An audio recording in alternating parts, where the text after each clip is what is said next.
Hello everyone, welcome back to my YouTube channel, The Storyteller. In today's video, I will be continuing with the story of The Paper Menagerie by Ken Liu.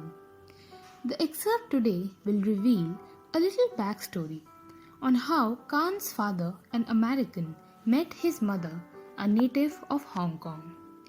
We will also get to hear about the funny little antics the paper origami made by Khan's mother do.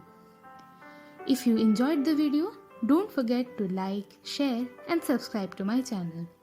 So sit back and enjoy this excerpt.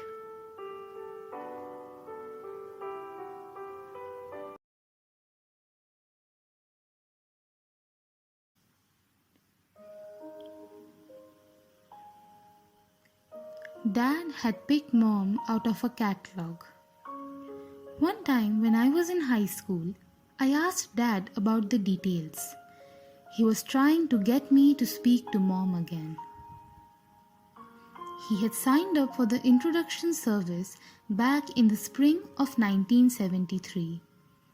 Flipping through the pages steadily, he had spent no more than a few seconds on each page until he saw the picture of Mom. I have never seen this picture, but Dad described it. Mom was sitting on a chair, her side to the camera, wearing a tight green silk cheongsam. Her head was turned to the camera so that her long black hair was draped artfully over her chest and shoulder. She looked out at him with the eyes of a calm child. That was the last page of the catalogue I saw, he said.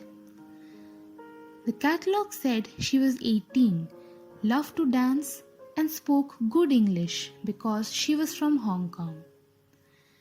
None of these facts turned out to be true.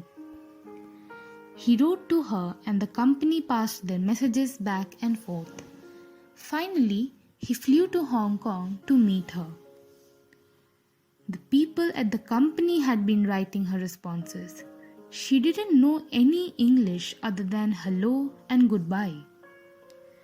What kind of a woman puts herself into a catalogue so that she can be bought? The high school me thought I knew so much about everything. Contempt felt good, like wine. Instead of storming into the office to demand his money back, he paid a waitress at the hotel restaurant to translate for them. She would look at me, her eyes halfway between scared and hopeful, while I spoke. And when the girl began translating what I said, she would start to smile slowly. He flew back to Connecticut and began to apply for the papers for her to come to him.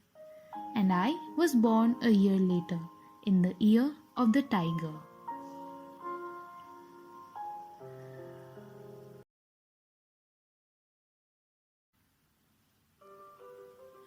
At my request, Mom also made a goat, a deer, and a water buffalo out of the wrapping paper. They would run around the living room while Lao Hu chased after them, growling. When he caught them, he would press down until the air went out of them and they became just flat, folded up pieces of paper. I would then have to blow into them to reinflate them so that they could run around some more. Sometimes the animals also got into troubles. Once, the water buffalo jumped into a dish of soy sauce which was kept on the table at dinner. It seems he wanted to wallow, like a real water buffalo. I picked him out quickly, but the capillary action had already pulled the dark liquid high up into his legs. The sauce-softened legs would not hold him up, and he collapsed onto the table.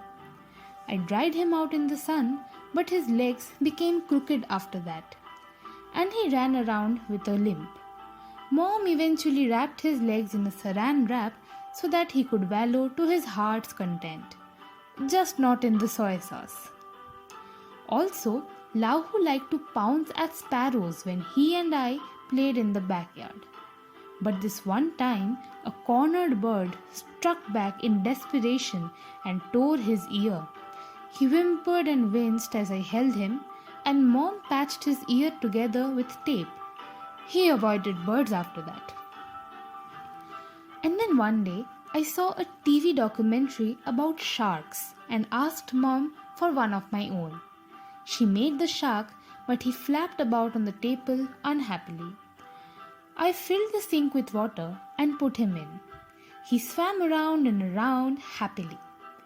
However, after a while, he became soggy and translucent and slowly sank to the bottom, the folds coming undone. I reached in to rescue him, and all I ended up with was a wet piece of paper. Lahu put his front paws together at the edge of the sink and rested his head on them. Ears drooping, he made a low growl in his throat that made me feel guilty. Mom made a new shark for me, but this time out of tin foil. The shark lived happily in a large goldfish bowl. Lahu and I liked to sit next to the bowl to watch the tinfoil shark chasing the goldfish.